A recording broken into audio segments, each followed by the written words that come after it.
નમસ્કાર મિત્રો, સ્વાગત છે તમારું આપણા આજના નવા વિડીયોમાં। આજની આપણી વાર્તા છે વહુનું પિયર। માં, અરે માં, ક્યાં છો તમે? દરવાજો ખોલીને તરત જ અભિષેક ઘરમાં આવ્યો અને તેની માતા સુમિત્રાજીને બોલાવવા લાગ્યો। તે ડ્રોઈંગ રૂમમાં આમ તેમ જોવા લાગ્યો, પછી સીધો તેમના રૂમ તરફ ગયો। આ તરફ રસોડામાં ઊભી રહેલી તેની પત્ની દિવ્યા તેને માના રૂમમાં જતા જોઈ રહી હતી। અભિષેકે બેગમાંથી સામાન કાઢતા બોલ્યો, લો માં, તમારી દવા લઈ આવ્યો છું, પૂરી થઈ ગઈ હતી ને, અને હા, તમારા ઘૂંટણના દુખાવા માટે મલમ પણ લાવ્યો છું। સુમિત્રાજીએ દીકરાના હાથમાંથી દવા લીધી અને પ્રેમથી તેના માથે હાથ ફેરવતા બોલ્યા, ભગવાન બધાને તારા જેવો દીકરો આપે।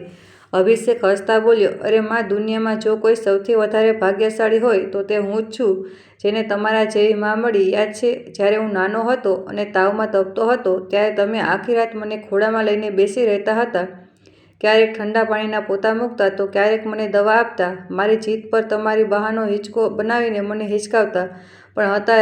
અભિષેક અભિનય કરીને બતાવવા લાગ્યો કે કેવી રીતે માં તેને હિંચકાવતા હતા।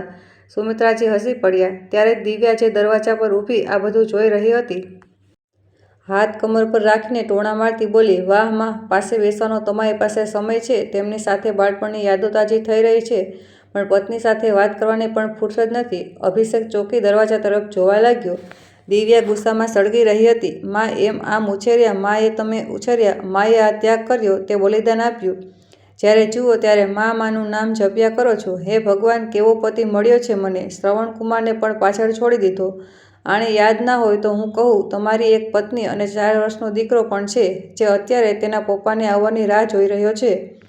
આ સાંભળીને અભિષેક બોલ્યો, આ શું બોલી રહી છે દિવ્યા, તું થોડું તો સમજી વિચારીને બોલ। અને જો રોનક મને યાદ કરી રહ્યો હતો તો આટલી વાતો સાંભળવાને બદલે તેને અહીં મારી પાસે લઈ આવ્યા। ત્યાં ગુસ્સે થઈને ચીસ પાડતા બોલી, સારું, મતલબ કે તમે અહીંથી નહીં ખસો? સારું, બેસી રહ્યો તમારી માના ચરણોમાં, હું તો નકામી તમારી સાથે લગ્ન કરીને બેઠી, કહીને તે ત્યાંથી ચાલી ગઈ। માં, હું જાઉં છું, કહીને અભિષેક પોતાના રૂમમાં આવી ગયો અને પોતાના દીકરા રોનકને તેડી લીધો। દિવ્યા પાછળ આવી તો અભિષેક બોલ્યો, આટલી નાની વાત પર હંગામો મચાવવાની કઈ વાત હતી? દિવ્યા, તું પણ જાણે છે કે કેટલા દિવસો પછી માત્ર 2 મિનિટ માટે હું માં પાસે બેઠો હતો। અભિષેકની વાત સાંભળીને દિવ્યા ચૂપ રહી। સારું, મારા માટે જમવાનું લાવી દે, બહુ ભૂખ લાગી છે, અભિષેક બોલ્યો।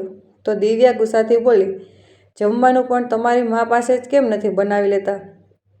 તું જાણે છે દિવ્યા, તેમની તબિયત સારી નથી। પતિની આ વાત સાંભળીને દિવ્યા પગ પછાડતી રસોડામાં જતી રહી। આ તરફ પોતાના રૂમમાં ચૂપચાપ બેઠેલા સુમિત્રાજી એકાએક ભૂતકાળમાં ખોવાઈ ગયા। અભિષેક માત્ર 10 વર્ષનો હતો અને તેની બહેન પ્રીતિ 8 વર્ષની હતી જ્યારે તેમના પિતાનો છાંયો તેમના માથેથી ઉઠી ગયો હતો।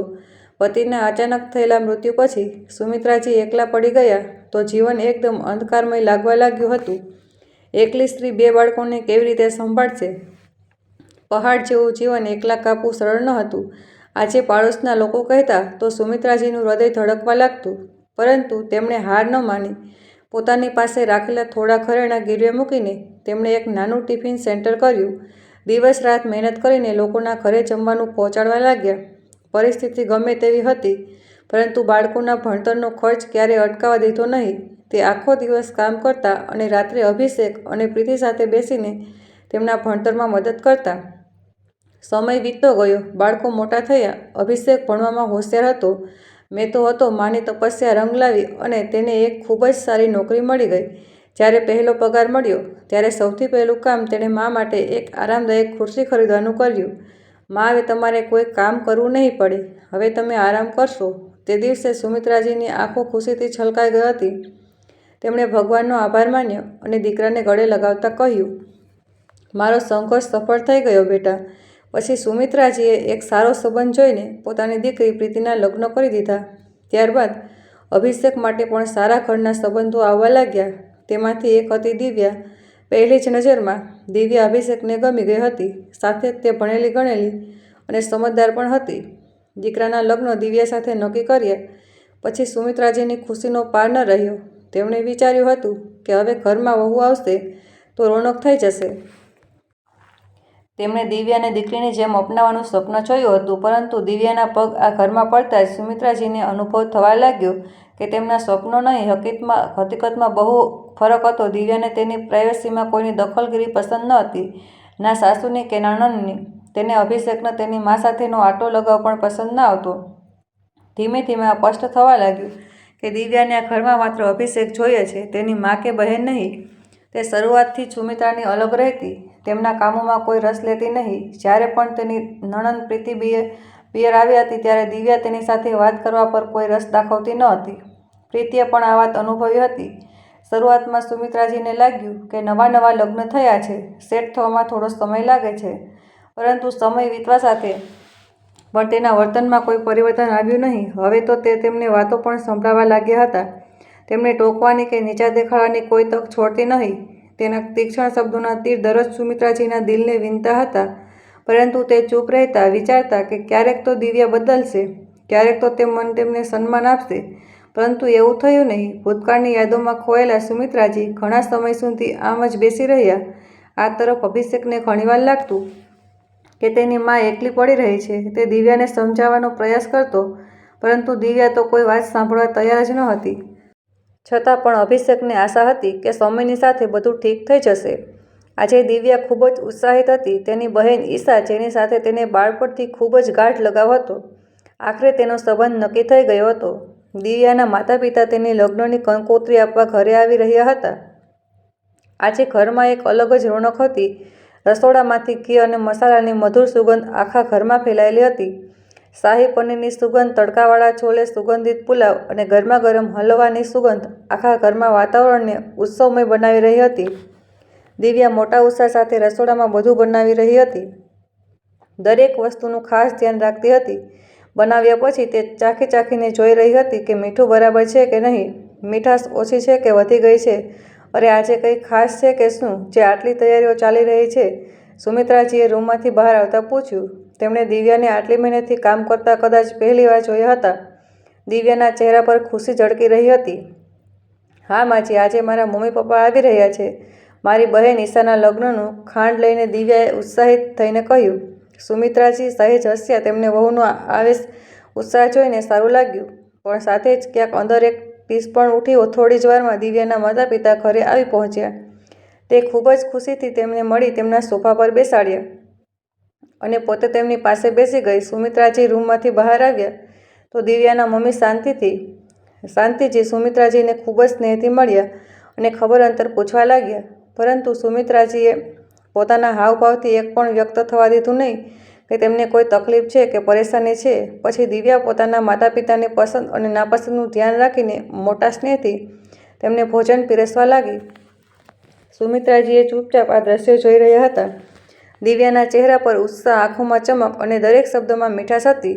તેમને અચાનક 2 મહિના પહેલાંનો દિવસ યાદ આવી ગયો, જ્યારે તેમના સમયની બદલી વિદેશમાં થઈ ગઈ હતી અને તેમની દીકરી પ્રીતિને પોતાના પતિ સાથે વિદેશ શિફ્ટ થવાનું હતું. તે પહેલાં પ્રીતિ પિયર આવી હતી બધાને મળવા. પ્રીતિને દરવાજા પર જોઈને દિવ્યાએ એક ઔપચારિક ફીકું સ્મિત આપ્યું અને પછી કોઈ હૂંફ દર્શાવ્યા વિના પોતાના ફોનમાં વ્યસ્ત થઈ ગઈ હતી. થોડીવાર સુધી પ્રીતિ તેની મા અને ભાઈ સાથે બેસીને વાતો કરતી રહી. હસી મજાક, જૂના કિસ્સા, બાળપણની યાદો, પરંતુ દિવ્યા ચૂપચાપ એક તરફ જઈને બેઠી હતી. અભિષેકે ઓફિસ માટે નીકળતા પહેલાં દિવ્યાને અવાજ આપ્યો અને કહ્યું હતું, દિવ્યા, આજે પ્રીતિ આવી છે તો બપોરે રાજમા ચોખા બનાવી લેશે. તેને ખૂબ જ પસંદ છે. આ વાતનો દિવ્યાએ કોઈ જવાબ આપ્યો ન હતો.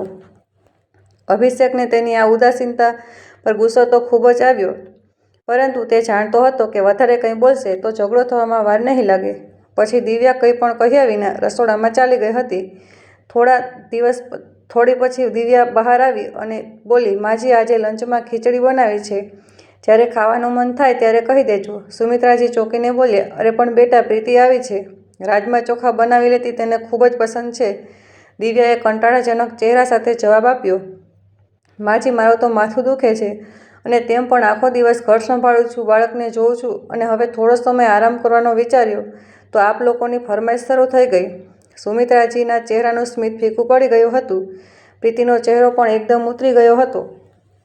માં, રહેવા દે, મને ભૂખ નથી, દુઃખી મનથી તે બોલી. સુમિત્રાજીએ એક નજર પ્રીતિ તરફ જોયું, જે જબરદસ્તી હસી રહી હતી, પણ તેની આંખોમાં વેદના સ્પષ્ટ દેખાઈ રહી હતી. આજે તે દ્રશ્ય યાદ કરીને અનાયાસે સુમિત્રાજીની આંખો ભરાઈ આવી.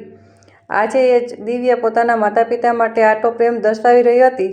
તેમની પસંદગીની દરેક વાનગીઓ બનાવી રહી હતી, તેમની હાથેથી જમાડી રહી હતી. પણ તેમણે કંઈ કહ્યું નહીં. દિલમાં ઉઠેલા તોફાનને દબાવતા માત્ર એક ભીનું સ્મિત ઓઢી લીધું અને ચૂપચાપ પોતાના રૂમમાં પાછા ગયા.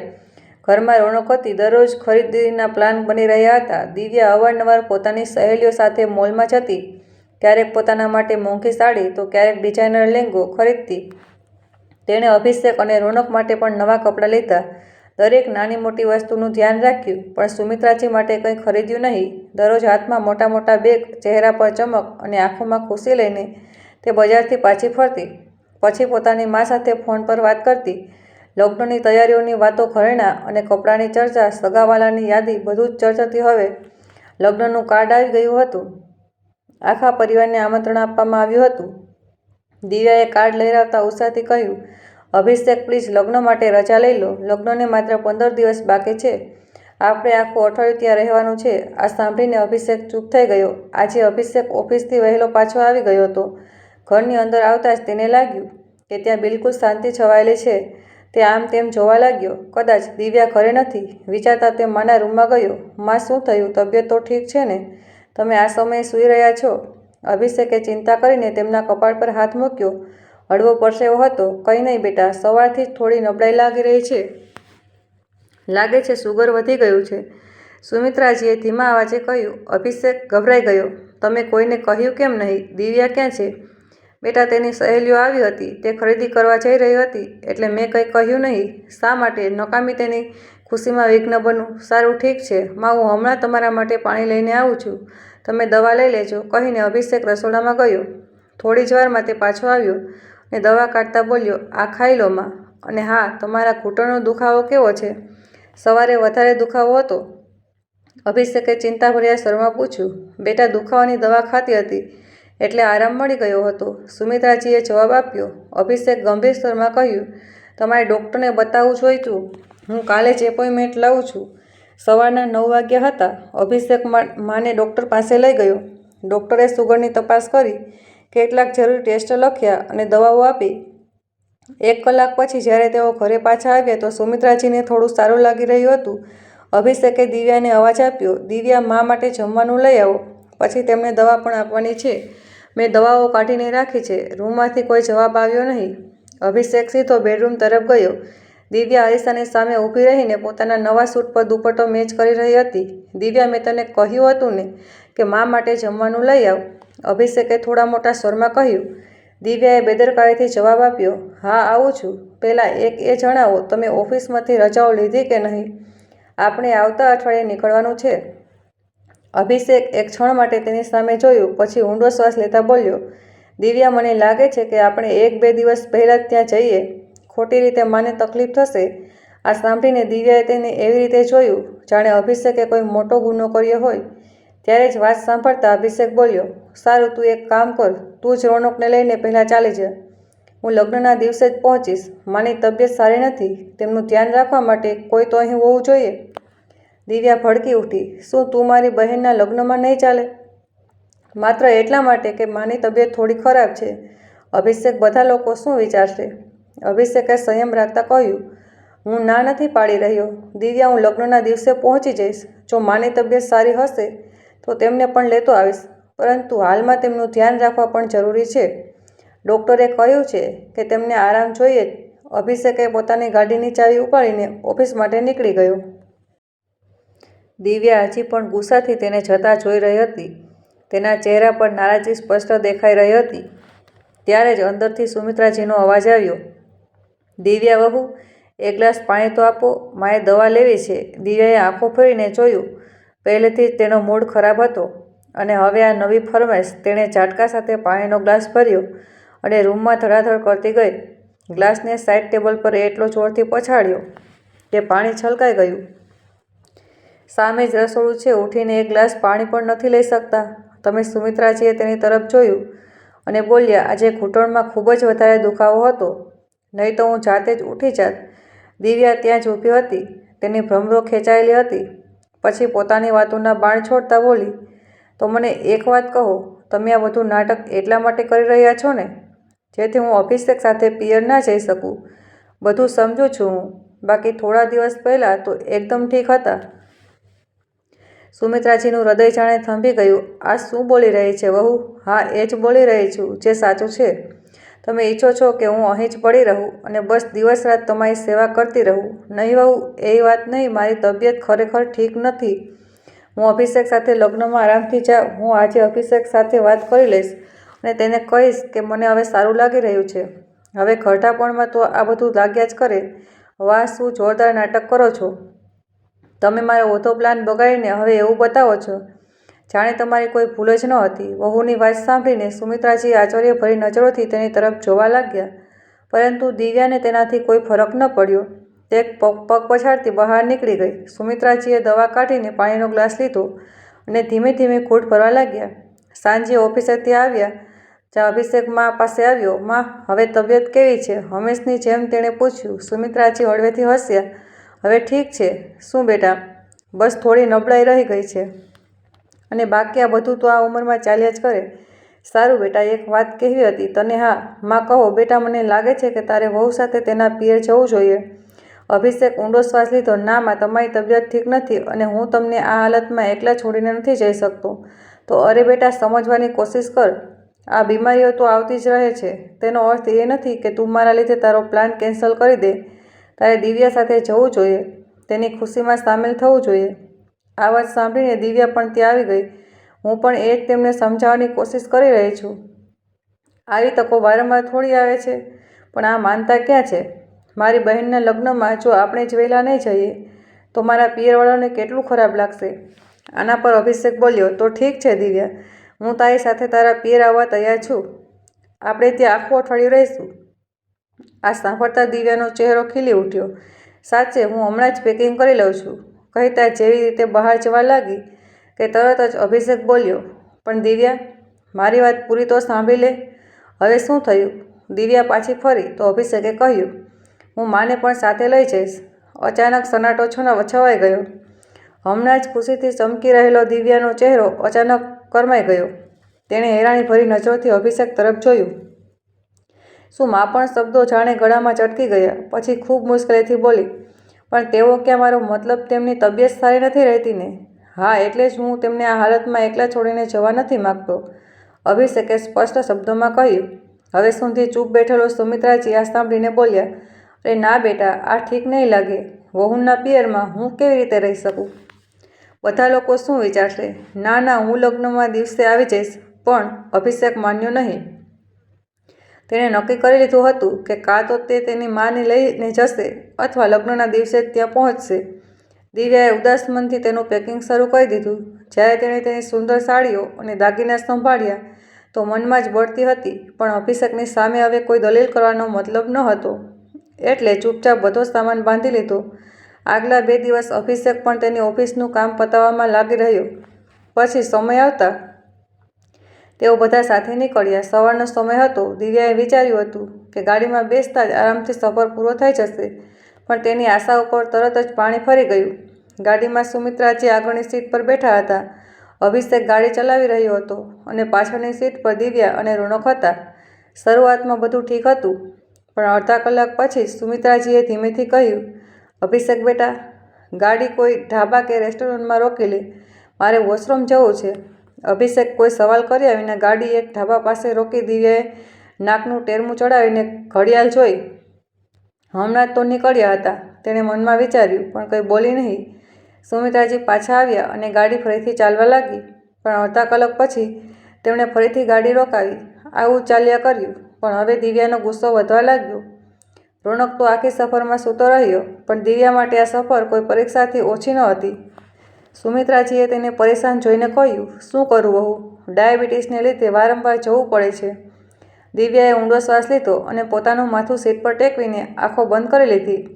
જાણે પોતાની જાતને શાંત રાખવાની કોશિશ કરી રહી હોય. તેમને આ પરેશાની ત્યારે વધી ગઈ જ્યારે રસ્તામાં ટ્રાફિક મળી ગયું. દિવ્યાનું ધૈર્ય હવે જવાબ આપવા લાગ્યો હતો. જુઓ, જો આટલી વાર ગાડી ના રોકવી પડી હોત તો આપણે આ ટ્રાફિકમાં ના ફસાત. હવે માતાની ચોકીનો આખો કાર્યક્રમ મિસ થઈ જશે. અભિષેકે તેને શાંત કરવાની કોશિશ કરી. અરે દિવ્યા, તું ગુસ્સે કેમ થઈ રહી છે? માં જાણે જોઈને તો નથી કરી રહ્યા ને? હા, હું જ ખોટી છું. દિવ્યાએ મોં ફેરવી લીધું અને બારીમાંથી બહાર જોવા લાગી. છેવટે તેઓ દિવ્યાના પિયર પહોંચ્યા, પણ ત્યાં સુધીમાં માતાની ચોકીના અડધાથી વધારે કાર્યક્રમ પૂરા થઈ ગયા હતા. દિવ્યાના માતા પિતા અને ભાઈ ભાભીએ તેઓ બધાનું સ્વાગત કર્યું, પણ દિવ્યાના ચહેરાની નિરાશા છુપાઈ નહોતી રહી. અભિષેકે ગાડીમાંથી સામાન કાઢીને અંદર રાખવા લાગ્યો તો દિવ્યાના મા શાંતિજી હસીને સુમિત્રાજીને બોલ્યા, અરે આવવામાં બહુ વાર કરી દીધી. સુમિત્રાજી કંઈ બોલે તે પહેલાં દિવ્યા ફાટી પડી. શું કહું માં? દર અડધા કલાકે ગાડી રોકવામાં આવી રહી હતી. માજીને વોશરૂમ જવું હતું. તેમના કારણે વગર કારણે મોડું થઈ ગયું. આ વાતો દિવ્યાએ તેના બધા પિયરવાળાઓની સામે કહી હતી. આના પર સુમિત્રાજીએ ખુલાસો આપતા કહ્યું, તે ડાયાબિટીસની તકલીફ છે ને? એટલે દિવ્યાનો વ્યવહાર જોઈને શાંતિજી અસહજ થઈ ગયા અને બોલ્યા, અરે કોઈ વાત નહીં બહેનજી, તમે આરામથી આવીને બેસો. બીજી સવારે ઘરમાં ખૂબ ચહલપહલ હતી. કોઈ કિચનમાં નાસ્તાની તૈયારી કરી રહ્યું હતું તો કોઈ લગ્નના બાકીના કામોમાં વ્યસ્ત હતું. આ દરમિયાન દિવ્યાના ભાભીએ આમ તેમ નજર દોડાવી અને પછી ચોકીને પૂછ્યું, અરે અભિષેકજી, જીજાજી ક્યાંય દેખાતા નથી. દિવ્યા જે પહેલેથી ચડાઈ રહી હતી ખેંચાઈને બોલી, અને ક્યાં હશે? બેઠા છે પોતાની મા પાસે, તેમના ચરણોમાં તેમના ઘૂંટણની માલિશ કરતા. તેમને તો બસ પોતાની મા જોઈએ, મારી પરવા ક્યાં છે તેમને. અને માજી પણ જ્યારે જુઓ ત્યારે ઘૂંટણના દુખાવાના બહાનું કાઢીને બેસી જાય છે. તેનો કટાક્ષભર્યો અવાજ સાંભળીને તેના ભાભી થોડા થંભી ગયા. ત્યારે શાંતિજી આવ્યા અને તેને સમજાવતા એક સ્મિત સાથે બોલ્યા, એવું નથી કે જમાઈ તમને પ્રાથમિકતા નથી આપતા. જો એવું હોત તો અઠવાડિયાની રજા લઈને પોતાનું કામ છોડીને તમારી સાથે ન આવ્યા? દિવ્યા તેમની વાત સાંભળીને ચૂપ થઈ ગઈ, પણ તેના ચહેરા પર નારાજગી પણ હજી પણ દેખાઈ રહી હતી. આ દરમિયાન દિવ્યાનો ભાઈ કોઈ જરૂરી કામથી બહાર જઈ રહ્યો હતો. જતાં જતાં તેણે અભિષેકને કહ્યું, જીજાજી ચાલો ને, જરા બજાર સુધી જવાનું છે, સાથે હોઈએ તો સારું રહેશે. અભિષેકે તેની સાથે નીકળી ગયો અને સુમિત્રાજી ધીમે ધીમે ચાલીને બહાર આવી ગયા અને વરંડામાં પડેલી ખુરશી પર આરામથી બેસી ગયા. તેમના ચહેરા પર સફરનો થાક સ્પષ્ટ દેખાઈ રહ્યો હતો, છતાં પણ તેઓ બધાની ખુશીમાં સામેલ થઈ રહ્યા હતા. તબિયત સારી ન હોવા છતાં તેમની પૂરી કોશિશ હતી કે તેમના લીધે કોઈને કોઈ પરેશાની ના થાય. ત્યારે દિવ્યાની એક કઝિન એ તેમને જોયા અને તેની પાસે આવીને બોલી, આંટીજી, તમે ઠીક તો છો ને? સુમિત્રાજીએ હળવા સ્મિત સાથે જવાબ આપ્યો, બસ બેટા, બીમારો તો ચાલ્યા કરે છે, પણ ભગવાનની કૃપા છે. હજી તેમની વાત પૂરી પણ નહોતી થઈ કે દિવ્યાએ વ્યંગમાં કહ્યું, અરે આ ઉંમરમાં ઘરનું કામ તો થતું નથી. તેમનાથી પણ લગ્નમાં આવવા માટે જરૂર તૈયાર થઈ ગયા. દિવ્યાની આ વાત પર ત્યાં ઊભેલી તેની કેટલીક કઝિન હસી પડી.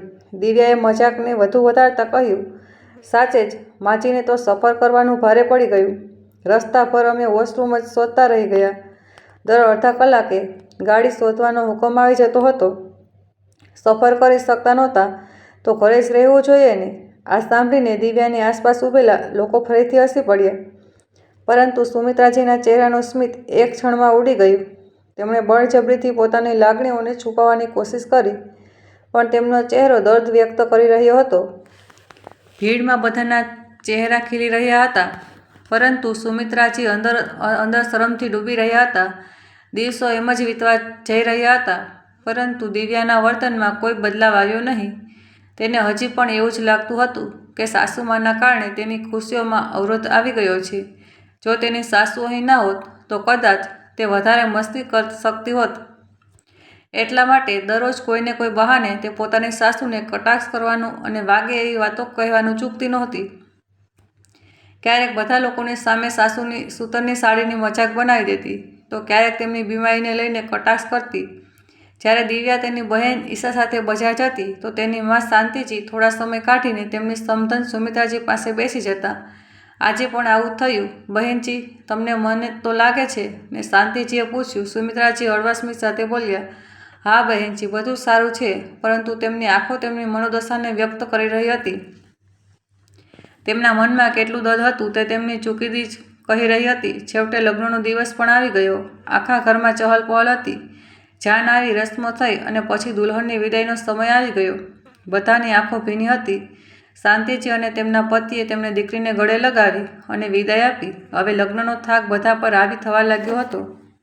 દિવ્યા અને અભિષેકે વિચાર્યું કે તે એક દિવસ આરામ કરી લેશે અને પછી બીજા દિવસે પોતાના ઘરે પાછા ફરશે.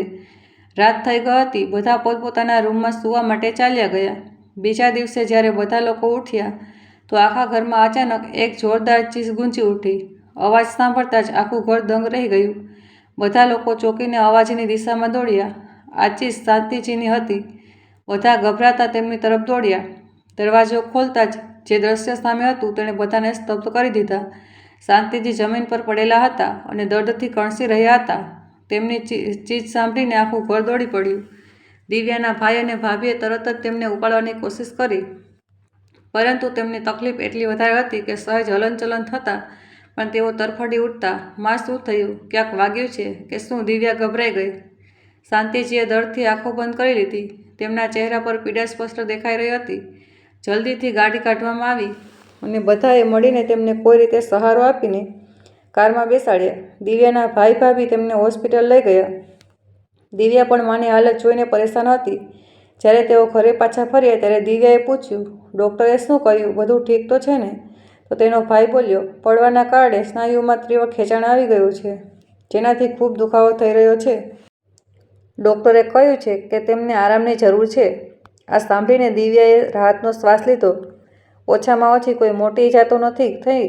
ઘરે પાછા ફરતા જ શાંતિજીને પથારીમાં સુવાડી દેવામાં આવ્યા. હવે દિવ્યા અસમજમાં હતી. અભિષેકની રજાઓ પૂરી થઈ ગઈ હતી અને તેને પાછું ફરવાનું હતું, પરંતુ દિવ્યાનું મન તેની માને આ હાલતમાં છોડવાનું કરી રહ્યું ન હતું. અભિષેકે, હું હમણાં માને આ હાલતમાં છોડીને નથી જઈ શકતી. હું થોડા દિવસો વધારે રોકાઈ જાઉં. હું અભિષેક એક ક્ષણ વિચાર્યું અને પછી માથું હલાવતા બોલ્યો, ઠીક છે, તું ધ્યાન રાખજે કે માને કોઈ તકલીફ ન થાય. હું માજીને લઈને પાછો જાઉં છું. ત્યાં ઓફિસ પણ જોઈને કરવાની છે. જ્યારે અહીં બધું ઠીક થઈ જશે ત્યારે તું પણ આવી જજે. દિવ્યાએ સહમતીમાં માથું હલાવી દીધું. અભિષેક પોતાની માં સુમિત્રાજીને લઈને ઘરે પાછો આવી ગયો. શાંતિજી હવે જાતે ઊભા રહી શકવા અસમર્થ હતા, તેથી દિવ્યા અને તેના ભાભી તેમનો સહારો આપીને વોશરૂમ સુધી લઈ જતા હતા. શરૂઆતમાં તો બધું ઠીક હતું, પરંતુ જ્યારે ત્રીજી વાર શાંતિજીએ પોતાની વહુને અવાજ આપ્યો ત્યારે તેના ચહેરા પર ચીડિયાપણું સ્પષ્ટ દેખાવા લાગ્યું. તેમણે ધીમા અવાજે કહ્યું, વહુ, જરા સહારો આપો. ભાભીએ ઊંડો શ્વાસ લીધો અને અનિચ્છાએ ઉઠ્યા. તેમને સહારો આપીને બાથરૂમ સુધી લઈ ગયા. પછી પાછા પથારીમાં સુવડાવીને બબડવા લાગ્યા, માણસ છે કે પાણીની ટાંકી? આટલું પાણી પીએ કેમ છે કે વારંવાર બાથરૂમ જવું પડે? પછી ગુસ્સામાં બોલ્યા, આ વખતે તો મેં સહારો આપી દીધો, પરંતુ આવતી વખતે મારાથી નહીં થાય. દિવ્યા પોતાની ભાભીની આ વાત સાંભળીને ચોંકી ગઈ. તેને પોતાના કાન પર વિશ્વાસ ન થયો. ભાભી, આ તમે શું કહી રહ્યા છો? માં આટલી તકલીફમાં છે અને તમે? ભાભીએ ગુસ્સાથી કહ્યું, અરે રામ જાણે, તકલીફમાં છે કે કામ ન કરવાના બહાના શોધી રહ્યા છે. મને તો લાગે છે આ બધું ઢોંગ છે. તેમનું આટલું કહીને તે ત્યાંથી ચાલ્યા ગયા. દિવ્યા એક ક્ષણ માટે સ્તબ્ધ થઈ ગઈ. તેની ભાભી જે એક આદર્શ વહુ કહેવાતી હતી, તેની માં માટે આવા શબ્દો કહેશે તે તેણે ક્યારેય વિચાર્યું ન હતું. તેણે પોતાની માના ચહેરા તરફ જોયું. શાંતિજીની આંખોમાં ઉદાસી દેખાઈ રહી હતી. તેના મનમાં વીતેલા દિવસોની ઘણી ઘટનાઓ ઘૂમવા લાગી. તેનું પોતાની સાસુ સુમિત્રાજી સાથે કરેલું વર્તન, તેમના ઘૂંટણનો દુખાવો, સફરમાં વારંવાર વોશરૂમ જવાની જરૂરિયાત અને તેનું પોતે તેમના પર કટાક્ષ કરવો અને બધાની વચ્ચે મજાક બનાવી. ક્યાંક ભગવાન તેને તેના કર્મોની સજા તો નથી આપી રહ્યા? અંદર જ અંદર તેનું દમ ઘૂંટાઈ રહ્યું હતું. સાંજ ઢળવા લાગી હતી. જ્યારે તેના ભાભી રસોડા તરફ જવા લાગ્યા ત્યારે શાંતિજીએ ધીમા સ્વરમાં બોલાવ્યું, વહુ, આજે રાતના ભોજનમાં પનીરનું શાક બનાવી લેશે. દિવ્યાને ખૂબ પસંદ છે. પરંતુ તેની વહુ કોઈ જવાબ આપ્યા વિના રસોડામાં જતી રહી. શાંતિજીએ વિચાર્યું, કદાચ તેણે સાંભળ્યું નહીં હોય. પરંતુ થોડીવાર પછી જ્યારે તે બહાર આવી ત્યારે તેના ચહેરા પર કોઈ ભાવ ન હતા. દલિયા બનાવી દીધા છે. જ્યારે જમવું હોય ત્યારે કહી દેજો, તેણે ઉદાસ મનથી કહ્યું. આ સાંભળતા દિવ્યાને એવું લાગ્યું જાણે તેના દિલમાં કોઈ તીર વાગ્યું. દલિયા પણ? માએ તો તમને પનીરનું શાક બનાવવા કહ્યું હતું ને? ભાભી આના પર તેના ભાભી ખીજાઈને બોલ્યા, માં તો બેઠા બેઠા બસ ઓર્ડર આપવાનું જાણે છે. હું દિવસભર ઘરનું કામ પણ કરું, બાળકોને પણ સાચવું અને પછી તમારી અને તમારી માની ફરમાઈશ પણ પૂરી કરતી રહું. મને પણ થોડીવાર આરામ કરવાનો હક છે કે નહીં? વળી આટલા દિવસોથી લગ્નમાં પનીરનું શાક ખાઈ ખાઈને થાક્યા ન હતા, જે આજે ફરીથી ચટોરું થઈ ગયું? આટલું કહીને તે ગુસ્સાથી ત્યાંથી ચાલ્યા ગયા. દિવ્યાના હાથમાંથી પાણીનો ગ્લાસ પડતા પડતા બચ્યો. તે ચૂપચાપ ઊભી રહી ગઈ. તેના માણસ પટેલ પર તરત જ એ દ્રશ્ય ઊભું રહ્યું જ્યારે તેણે પોતાની સાસુના આવવા પર ખીચડી બનાવીને મૂકી દીધી હતી અને સાથે જ 2 વાતો પણ સંભળાવી દીધી હતી. આજે જ્યારે એ જ શબ્દો તેને અને તેની માને સાંભળવા મળ્યા ત્યારે તેને અહેસાસ થયો કે જ્યારે પોતાની કહેલી વાત ઠુકરાવવામાં આવે છે ત્યારે કેવું લાગે છે. રાત થવા લાગી હતી પરંતુ દિવ્યાના મનમાં ઉથલપાથલ મચી રહી હતી. દિવસભરની ઘટનાઓ તેને બેચેન કરી રહી હતી. પોતાની માની પરેશાની તેનાથી જોવાઈ રહી ન હતી. બસ હવે બહુ થયું ભાભી, આ વર્તન હું સહન નહીં કરું. જ્યારે ભાઈ આવશે ત્યારે બધી ફરિયાદ કરીશ. તેણે મનમાં નક્કી કરી લીધું. થોડીવાર પછી જ્યારે તેનો ભાઈ ઘરે પાછો આવ્યો ત્યારે દિવ્યા તરત જ તેની પાસે પહોંચી. ભાઈ, ખબર છે આજે ભાભીએ શું કર્યું? તેના અવાજમાં ગુસ્સો હતો. માને સહારો આપીને બાથરૂમ સુધી લઈ જવાની ના પાડી દીધી. કહે છે મા બહાના કરે છે. અહીં સુધી કહી દીધું કે મા તો પાણીની ટાંકી છે જે વારંવાર વોશરૂમ જાય છે. તેણીએ આશા રાખી હતી કે આ સાંભળીને તેના ભાઈનું મગજ છટકી જશે, તે ગુસ્સાથી ઉકળી જશે અને તેની પત્નીએ ખેંચીને 2 થપ્પડ મારશે. તે કહેશે તારી હિંમત કેવી રીતે થઈ મારી માને આ બધું કહેવાની?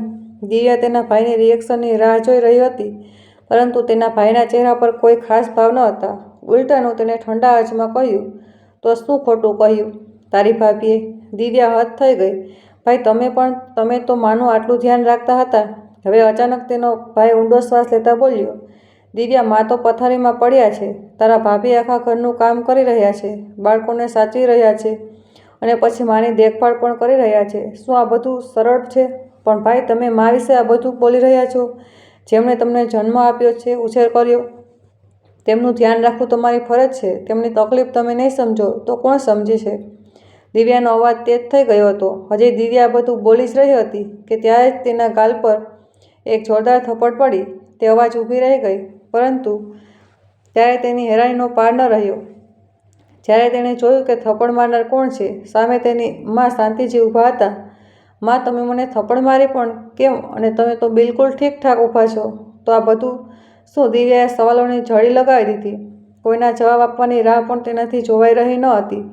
સમજાઈ જ નહોતું રહ્યું કે આખરે આ બધું ચાલી શું રહ્યું હતું. તેના મગજમાં ખડખડાટ મચી ગયો ત્યારે શાંતિજી બોલ્યા, એ બધું નાટક હતું, એક વિચારેલું સમજેલું નાટક જેને મેં તારા ભાઈ અને ભાભીની મદદથી રચ્યું હતું.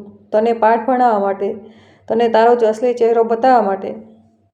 દિવ્યાને તું જાણે શ્વાસ અટકી ગયો. આ બધું સાંભળીને શાંતિજીએ આગળ કહ્યું, જ્યારે તું તારા ભાઈને એ ઉપદેશ આપી શકે છે કે તેણે તેને જન્મ આપનાર માનું ધ્યાન રાખવું જોઈએ, એ જ તેની ફરજ છે, તો પોતે આ વાત કેમ નથી સમજી શકતી કે તારો પતિ પણ તારી સાસુનો દીકરો છે? જો તે તેની માનું ધ્યાન રાખે છે તો તું ગુસ્સાથી મોં ફુલાવી લે છે. તેને વાગ્યા તૂટ્યા શબ્દો સંભળાવી દે છે. આ બેવડું વલણ કેમ?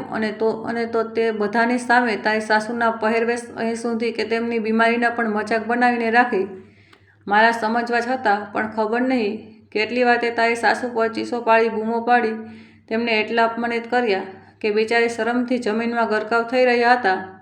પણ જ્યારે એવા સંજોગો મારા પર તારી પોતાની મા પર ઊભા કરવામાં આવ્યા ત્યારે તને મારા પર દયા આવવા લાગી, મારા દર્દનો અહેસાસ થવા લાગ્યો.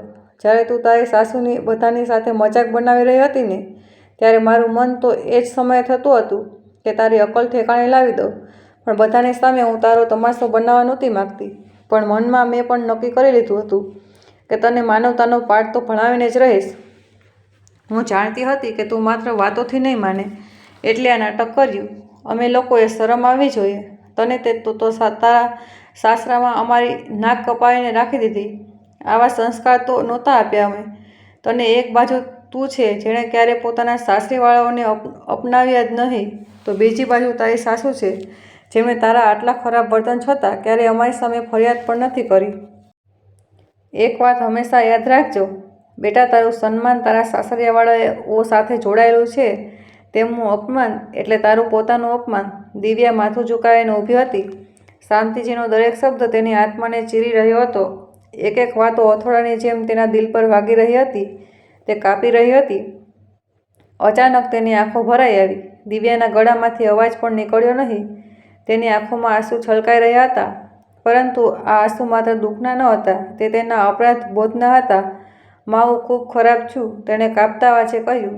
મેં માજી સાથે ખૂબ અન્યાય કર્યો કહેતા કહેતા તે ધુસકે ને ધુસકે રડવા લાગી અને ઘૂંટણીએ બેસી ગઈ. શાંતિજીએ ઊંડો શ્વાસ લીધો અને કહ્યું, બેટા, પસ્તાવો કરવાથી જ માણસ મહાન બને છે, પણ સાચો પસ્તાવો માત્ર આંસુ વહાવાથી નથી થતો, પોતાના કર્મોથી થાય છે. બીજા દિવસે દિવ્યા તેના ભાઈ સાથે ઘરે પાછી ફરી જેવી તેણે દરવાજાની અંદર પગ મૂક્યો, સામે સુમિત્રાજી બેઠેલા દેખાયા.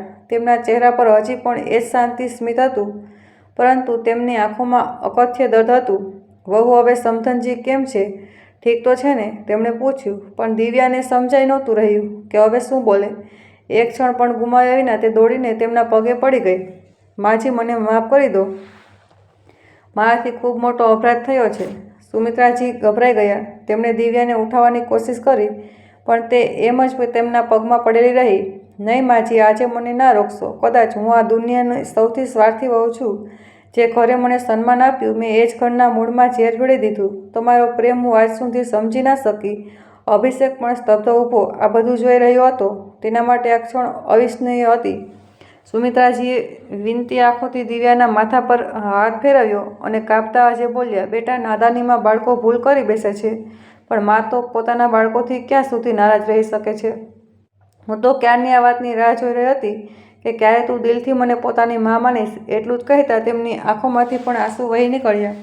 તેમણે દિવ્યાને ગળે લગાવી લીધી. એ રાત્રે જ્યારે અભિષેક રોજની જેમ પોતાની માના ઘૂંટણની માલિશ કરવા માટે તેલ કાઢી રહ્યો હતો, ત્યારે દિવ્યાએ ધીમેથી તેના હાથમાંથી તેલની શીશી લઈ લીધી. અભિષેક, તે માત્ર તારી મા નથી, હવે તેમની સેવા હું કરીશ. અભિષેક સ્તબ્ધ હતો. સુમિત્રાજીની આંખો ભીની થઈ ગઈ, પણ આ વખતે એ આંસુ તકલીફના નહીં, ખુશીના હતા.